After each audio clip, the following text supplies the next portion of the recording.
ជំរាបសួរបងប្អូនជាងជួសជុលម៉ូតូយើងទាំងអស់គ្នាបាទថ្ងៃនេះខ្ញុំមានคลิปវីដេអូ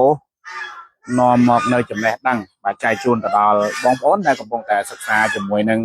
ជំនាញជួសជុលម៉ូតូបាទផ្នែកប្រព័ន្ធភ្លើងថ្ងៃនេះយើងបានម៉ូប៊ីនណាបាទឬក៏យើងហៅថា IG Nissan Coach បាទអានេះប្រភេទ PCX 160បាទដែលវាមានបញ្ហាអត់មានភ្លើងទៅប៊ូស៊ីណាហើយការរបស់វានឹងគឺវាមានបញ្ហាខូចនៅក្នុងរបបដុំលួសបាទនៅក្នុងនេះបាទណាអញ្ចឹងដើម្បីឲ្យយើងដឹងច្បាស់ថាវាខូចឬមិនខូចហ្នឹងយើងត្រូវមានជាមួយនឹងបាទអូម៉ែត្រណាបាទសម្រាប់វាស់នៅកម្លាំងអូមរបស់វាបាទអញ្ចឹងកម្លាំងអូមរបស់វាបាទប្រភេទពួកនេះគឺវាបានចន្លោះចាប់ពី 2.5 បាទទៅ 2.8 ឬក៏ 3 បាទទៅតាមកម្លាំងអូមនីមួយៗរបស់ម៉ូប៊ីនបាទអញ្ចឹងមធ្យមភាពគឺចន្លោះចាប់ពី 2.5 បាទឡើងទៅណាបាទចា៎នេះវាមានបញ្ហាតិចទៀតខ្ញុំវាស់ឲ្យបងប្អូនឃើញណាអានេះគឺនៅល្អខ្ញុំមកធ្វើការវាស់វែងដើម្បីឲ្យបងប្អូនបានយល់ទាំងអស់គ្នាអញ្ចឹងតោះចូលឲ្យគៀកអញ្ចឹងការប្រើអូម៉ែត្រហ្នឹងក៏ដូចគ្នាដែរបងប្អូនណាយើងត្រូវដឹងថាវាមានប្រភេទរបបលួសណានេះគេហៅថាលួសខ្នាតធំនិងលួសខ្នាតតូចនៅក្នុងនេះវាជាប្រភេទលួសសរសៃល្អិតលួសខ្នាតតូចអញ្ចឹងការបង្កើតអូមរបស់វាក៏បានតូចអញ្ចឹងយើងមកមើលកឡោនតួលេខរបស់វាណា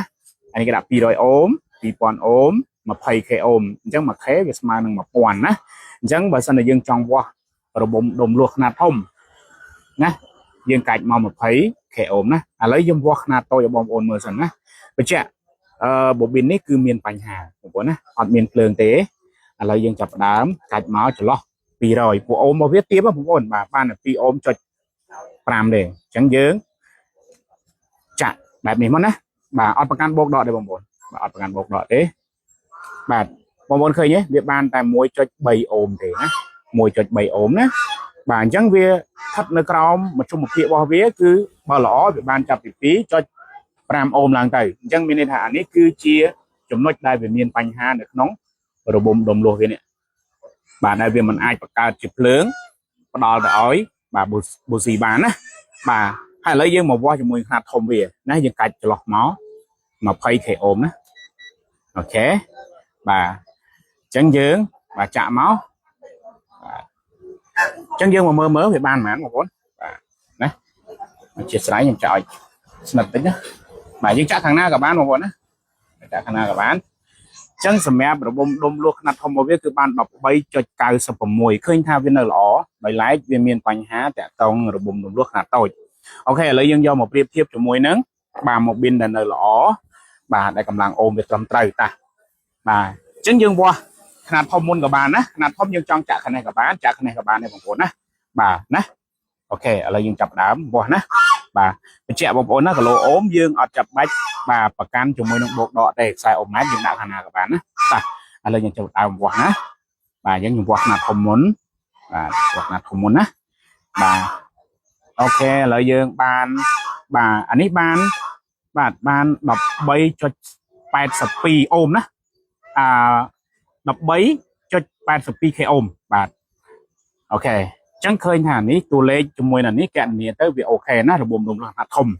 អញ្ចឹងយើងមកវាស់ខ្នាតតូចវិញម្ដងណាអញ្ចឹងការវាស់ប្រើអូម៉ែត្រនេះបើយើងអត់ដឹងថាឧបករណ៍នេះគេកំណត់នៅមធ្យមភាពតួលេខប្រមាណអញ្ចឹងបងប្អូនក៏អត់ដឹងថាយើងត្រូវកាច់ទៅកន្លងប៉ុន្មានដែរអញ្ចឹងកន្លែងនេះយើងវាស់ជាមួយនឹងគីឡូអូមណាបាទឥឡូវយើងមកវាស់ជាមួយនឹងគីឡូអូមម៉ូប៊ីនដែលនៅល្អបាទប្រភេទខ្នាតតូចអញ្ចឹងមធ្យមភាពរបស់វាគឺបានចាប់ពីបាទ 2.5 បាទណាបាទ 2.5 ទៅបាទ 2.4 2.5 ទៅដល់បាទ 2.8 ណាបាទឬក៏វាអាចនឹងឡើងទៅដល់បាទ3ចុចទៅតាមប្រភេទម៉ូប៊ីនដែលគេកំណត់អូមមកអញ្ចឹងយើងឃើញនេះ